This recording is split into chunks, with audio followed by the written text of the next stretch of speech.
synagogue. And they've got more rules to follow than you can shake a stick at. And they don't mix and mingle much with other people.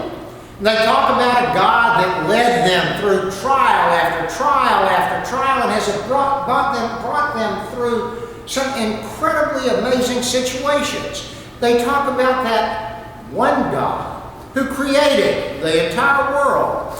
And they say that, yeah, you should occasionally sacrifice a dove or a goat, but only at certain holidays.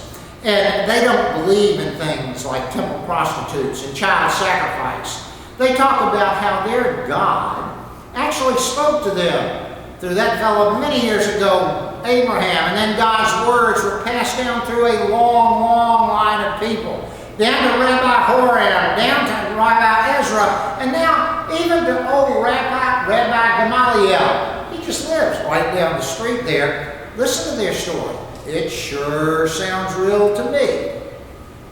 But, y'all remember that fella? That guy Paul? Remember him? He came to town a few years ago. And he was talking about the new group that was following the fella from Nazareth. That guy Jesus. They're claiming that he is actually, really, the Son of God. He has visited several times since then. And he sent us some letters telling us more about what he has experienced and how Jesus has completely turned his life around. Paul says that he is offering us the one true way. Things haven't changed much, have they? We got MSNBC, we got Fox, we got NBC, we got CNN, all telling us this is fact.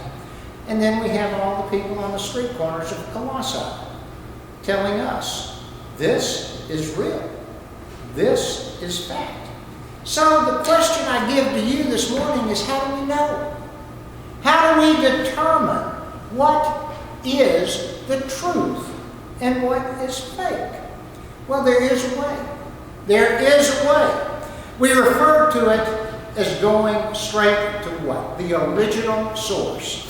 As you listen to the news in the evening and you watch these broadcasts that present the people, actually look for broadcasts that present the people, that were actually involved in the events being described and not just a talking head, a news analyst, if you will, giving his or her interpretation. We are attempting desperately to teach our children and our grandchildren as they search the internet to find out who is actually writing the information they are reading.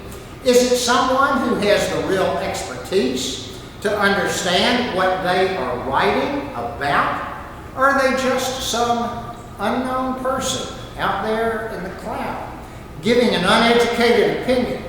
And that is an extremely important skill for our children and grandchildren to learn. Well, the same approach is just as valid and works just as well for our questions of faith, and this is the one thing that sets Paul apart from all the other faith vendors of his time and of our time. Paul's not asking us, friends, he's not asking us to follow some God that existed in Babylon and is written up in the old stories. He's not asking you and me to admire some God that the Greeks admired thousands of years ago, or a God even who once did amazing things for a bunch of people and asked them to sacrifice the right stuff. Paul simply stopped by the houses of some of those folks. And he wrote to them letters to tell them what God had done in his life. It's that original source thing. Others, some folks, can speak from tradition and stories and hopes. But Paul speaks from his own personal experience, and there were enough folks back then who knew Paul. They knew him when he was who? When he was Saul.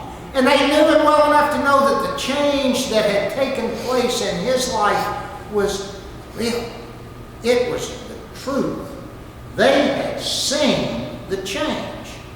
Now, this is important for us to know. As we choose the path that we are going to follow as we go through our spiritual lives every day. And it's even more important as we think about how we're going to share what we believe with other people. We can work, and we've done it, to memorize stories and Bible verses.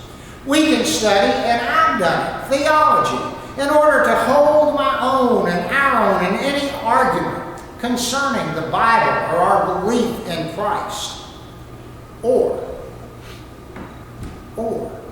we can decide to tell very simply what we have truly experienced through God and His Son, the risen Christ.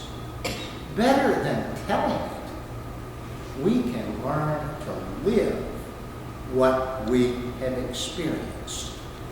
I have my own idea which of those is more valuable. And if I were in trouble, and one of you came to me to help me and said, I'll tell you what I then said, here is what I've been told God will do.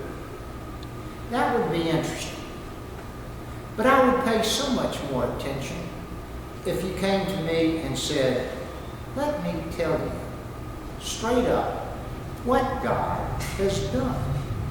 I think I would be so much more interested in hearing what somebody says, this is what God has done for me, and I have experienced it.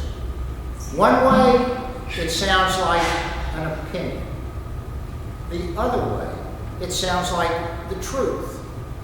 One way, it sounds like a painting, an image. The other sounds truly real. And real is better. Real is a whole lot better. There's a saying amongst our younger people today. I wish Wesley were here because I've heard it said, and George and Deborah and Mary, I know y'all have heard him say it. When these young people get agitated, when they hear something that they just think, where are they coming up with? They'll look at you and they'll say, Mom, Dad, get real. And they don't say it just real friendly like. They get passionate about it. They say it in all capital letters, get real.